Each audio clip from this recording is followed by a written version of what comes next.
नमस्कार। राजस्थान के तपते रेगिस्तान में ना आजकल एक पेड़ को लेकर जबरदस्त संग्राम छिड़ा हुआ है। और ये सिर्फ एक पेड़ की कहानी नहीं है। ये तो आस्था, इतिहास और पहचान की लड़ाई है। तो चलिए समझते हैं कि आखिर ये पूरा मामला है क्या। जरा सोचिए, बीकानेर की सड़कें जाम, बाजार बंद और हजारों लोग सड़कों पर हैं, प्रदर्शन कर रहे हैं। और ये कोई छोटा मोटा लोकल प्रोटेस्ट नहीं है, ये एक आंदोलन की आग है जो पूरे राज्य में फैल रही है। आलम यह है कि जो राजनीतिक दुश्मन है ना, वो भी एक पेड़ को बचाने के लिए एक साथ आ गए हैं। इस आंदोलन की गंभीरता वो ये तस्वीर बयां कर रही है। देखिए, 360 से ज्यादा संत और स्थानीय लोग, हमारी माताएं बहनें भी इसमें शामिल हैं, सब अपनी जान की परवाह किए बिना भूख हड़ताल पर बैठे हैं। और इन सब की बस एक ही मांग है, एक ही आवाज है, पेड़ बचाओ, जीवन बचाओ।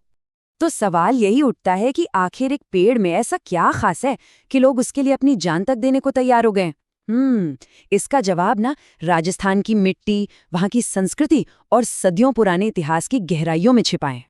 तो चलिए सबसे पहले बात करते हैं उसी पेड़ की जो इस पूरे आंदोलन के केंद्र में है। इसका नाम है खेजड़ी, जिसे रेगिस्तान का कल्प वृक्ष भी कहते हैं। तो ये जो खेजड़ी है, जिसका साइंटिफिक नाम प्रोसोपिस सिनेरारिया है, ये सिर्फ कोई आम पेड़ नहीं है। इसे 1982-83 में राजस्थान का राजकीय वृक्ष यानी स्टेट ट्री बनाया गया था। पर सवाल है क्यों? क्योंकि इसे थार रेगिस्तान की लाइफलाइन माना जाता है। इसका हर एक हिस्सा जिंदगी देता है। अब ये जो दो तस्वीरें हैं ना, ये खेजड़ी की अहमियत को बहुत अच्छे से समझाती हैं। एक तरफ तो ये रेगिस्तान के इकोसिस्टम का एक मजबूत पिलर है, और दूसरी तरफ ये लोगों की गहरी आस्था और संस्कृति का एक जिंदा प्रतीक भी है। तो सवाल है कि खेजड़ी रेगिस्तान को जिंदा कैसे रखता है? देखिए, इसकी जड़ें ना मिट्टी में नाइट्रोजन फिक्स करती है, मतलब बंजर जमीन को भी उपजाऊ बना देती हैं। ये रेत के टीलों को आगे बढ़ने से रोकती हैं, यानी डेजर्टिफिकेशन को रोकती है। इसकी पत्तियां, जिन्हें लूंग कहते हैं, वो जानवरों के लिए बेहतरीन चारा है। और इसकी फलियां, सांगरी, अरे वाह, उससे तो राजस्थान की फेमस सब्जी केर सांगरी बनती है। और हाँ, वो जो चिलचिलाती धूप होती है ना, उसमें इसकी छाया किसी वरदान से कम नहीं है। पर खेजड़ी की कहानी सिर्फ पर्यावरण तक ही खत्म नहीं होती, ये आस्था का भी बहुत बड़ा केंद्र है। इसे राज्य का कल्पवृक्ष कहते हैं, यानी मनोकामना पूरी करने वाला पेड़। जन्माष्टमी पर इसकी टहनियों की पूजा की जाती है। इतना ही नहीं, इसका जिक्र तो महाभारत और रामायण जैसे हमारे ग्रंथों में भी है। और हाँ, बिश्नोई समाज के लिए तो ये सिर्फ एक पेड़ है ही नहीं, ये उनकी पहचान, उनके वजूद का हिस्सा है। और बिश्नोई समाज का खेजड़ी से ये जो इतना गहरा रिश्ता है ना, इसे समझने के लिए हमें इतिहास में थोड़ा पीछे चलना होगा, एक ऐसी कहानी की तरफ जो आज भी राजस्थान के लोगों के लिए एक मिसाल है। बात है आज से लगभग 300 साल पुरानी। साल था 1730 और जगह थी जोधपुर के पास एक छोटा सा गांव खेजड़ली। हुआ ये कि उस वक्त जोधपुर के महाराजा अभय सिंह अपना एक नया महल बनवा रहे थे। अब महल के लिए लकड़ी तो चाहिए थी, तो उनके मंत्री गिरधर भंडारी सैनिकों को लेकर खेजड़ली गांव पहुंच गए। क्यों? खेजड़ी के पेड़ों को काटने के लिए। जैसे ही सैनिकों ने पेड़ काटने के लिए अपनी कुल्हाड़ियां उठाई, गांव की एक बहादुर महिला अमृता देवी बिश्नोई उनके सामने आकर खड़ी हो गई। उन्होंने बहुत रोका, बहुत समझाया, पर जब सैनिक नहीं माने तो उन्होंने एक खेजड़ी के पेड़ को गले से लगा लिया और वो शब्द कहे जो आज भी राजस्थान की हवा में गूंजते हैं, सर साटे रुख रहे तो भी सस्तो जान। मतलब अगर एक पेड़ को बचाने के लिए सिर भी कट जाए तो भी ये सौदा सस्ता है। अमृता देवी की ये हिम्मत देखकर पूरा का पूरा गांव पेड़ों से लिपट गया।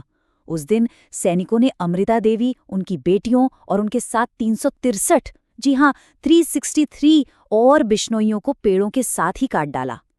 ये बलिदान इतिहास में खेजड़ली नरसंहार के नाम से जाना गया, और कहते हैं कि इसी घटना से प्रेरणा लेकर बाद में 20वीं सदी का मशहूर चिपको आंदोलन शुरू हुआ था। तो चलिए अब इस इतिहास से वापस आज के दिन में लौटते हैं और देखते हैं कि आज जो लोग प्रदर्शन कर रहे हैं, जो खेजड़ली के उसी बलिदान से प्रेरणा ले रहे हैं, उनकी असल मांगे हैं क्या। देखिए, इस नए आंदोलन की आग भड़की है सोलर एनर्जी प्रोजेक्ट्स की वजह से, जो पश्चिमी राजस्थान में लग रहे हैं। प्रदर्शन करने वालों का सीधा सीधा आरोप है कि रिन्यूएबल एनर्जी के नाम पर ये कंपनियां धड़ल्ले से बड़े पैमाने पर खेजड़ी के पेड़ों को काट रही हैं और तो और आरोप ये भी है कि ये लोग रात के अंधेरे में पेड़ काट कर वहीं दफना देते हैं ताकि कोई सबूत ही न बचे। तो इनकी मांगे क्या हैं? बिल्कुल साफ और सीधी। पहली मांग, खेजड़ी को काटने पर बैन सिर्फ कुछ जिलों में नहीं बल्कि पूरे राजस्थान में लगना चाहिए। दूसरी मांग, एक नया और सख्त कानून बने जिसमें पेड़ काटना एक गंभीर अपराध माना जाए, जिसकी सजा भी हो। और तीसरी और सबसे जरूरी मांग, 1955 का वो पुराना कानून बदला जाए जिसमें इस पवित्र पेड़ को काटने का जुर्माना सिर्फ 100 रुपए है। आप सोचिए, आज के जमाने में 100 रुपए, ये तो एक मजाक जैसा है। तो अब देखते हैं कि इन मांगों पर सरकार का क्या कहना है और मामला आखिर अटका कहाँ हुआ है। अब देखिए, पेच यहीं फंसा है। लोग मांग रहे हैं पूरे राज्य में बैन, लेकिन सरकार ने सिर्फ जोधपुर और बीकानेर डिवीजन में बैन की घोषणा की है। प्रदर्शनकारियों का कहना है कि ये तो आधा अधूरा कदम है, हमें ये मंजूर नहीं। आंदोलनकारी चाहते हैं कि फौरन लिखित में भरोसा दिया जाए, पर सरकार की तरफ से सिर्फ मौखिक आश्वासन मिल रहा है कि हाँ, हम कानून का ड्राफ्ट तैयार करेंगे। बस इसी भरोसे की कमी की वजह से ये गतिरोध बना हुआ है। जो खेजड़ी बचाओ आंदोलन के संस्थापक हैं, पारस राम बिश्नोई, उनके शब्द इस पूरी सिचुएशन की गंभीरता को बताते हैं। वो कहते हैं, कानूनी संरक्षण के अभाव में रेगिस्तान का अस्तित्व खतरे में है।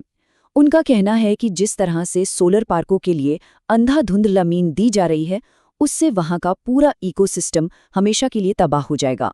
तो असल में ये लड़ाई सिर्फ एक पेड़ या एक इलाके की नहीं है, ये एक बहुत बड़ा सवाल खड़ा करती है, विकास और विरासत का सवाल। ये पूरा मामला ना एक बहुत बड़े कंफ्यूजन को सामने लाता है। एक तरफ है भारत के रिन्यूएबल एनर्जी के बड़े बड़े टारगेट्स और दूसरी तरफ है एक बहुत ही नाजुक इकोसिस्टम जिसे बचाने की जरूरत है। अब देखिए, सोलर एनर्जी देश के विकास के लिए जरूरी है, इसमें कोई शक नहीं, पर सवाल ये है कि क्या इस विकास की कीमत हमारा पर्यावरण और हमारी सदियों पुरानी विरासत चुकाएगी? तो आखिर में सवाल यही बचता है, क्या विकास और विरासत के बीच एक बैलेंस बनाया जा सकता है? क्या राजस्थान अपनी सदियों पुरानी पहचान को बचाते हुए भविष्य की एनर्जी जरूरतों को पूरा कर सकता है? इस आंदोलन का नतीजा चाहे जो भी निकले, एक बात तो इसने साबित कर दी है कि खेजड़ी सिर्फ एक पेड़ नहीं, ये राजस्थान की आत्मा है।